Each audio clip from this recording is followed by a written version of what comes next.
మేడారం సమ్మక్క సారలమ్మ మహాజాతరకు వచ్చే భక్తులకు మంత్రి సీతక్క ఘన స్వాగతం పలికారు. ములుగు కలెక్టరేట్లో గణతంత్ర దినోత్సవ కార్యక్రమాల అనంతరం జాతరకు వచ్చే భక్తులందరూ క్రమశిక్షణ పాటించాలని కోరారు.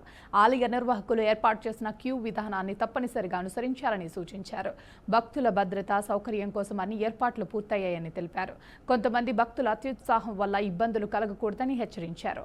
క్యూ లైన్లను భంగం చేయకుండా సూచించిన మార్గాల్లోనే వెళ్లాలని చెప్పారు. కాలినడకన వచ్చే భక్తులను దృష్టిలో ఉంచుకుని వాహనదారులు వేగంగా వెళ్లరాదని స్పష్టం చేశారు. భక్తులే ప్రభుత్వానికి ప్రథమ ప్రాధాన్యత అని మంత్రి సీతక్క తెలిపారు.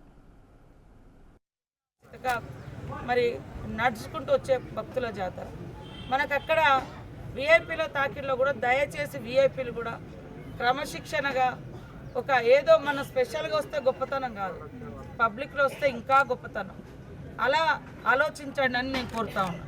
మీకు ట్రాఫిక్ నియంత్రణలు ఉండవు, ఇబ్బంది ఉండదు.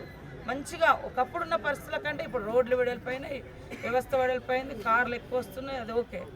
కానీ అధికారులను మమ్మల్ని పాసులు లక్షల మంది వస్తుంటారు, అది తీసేయాలనే మాకున్నది వాస్తవాన్ని. కాకపోతే అందరూ కొంతమంది పెద్ద మనుషులు దుమ్మెత్తిపోతూ ఉన్నారు, మాకు పాసులు లేరు పాసులు లేరు.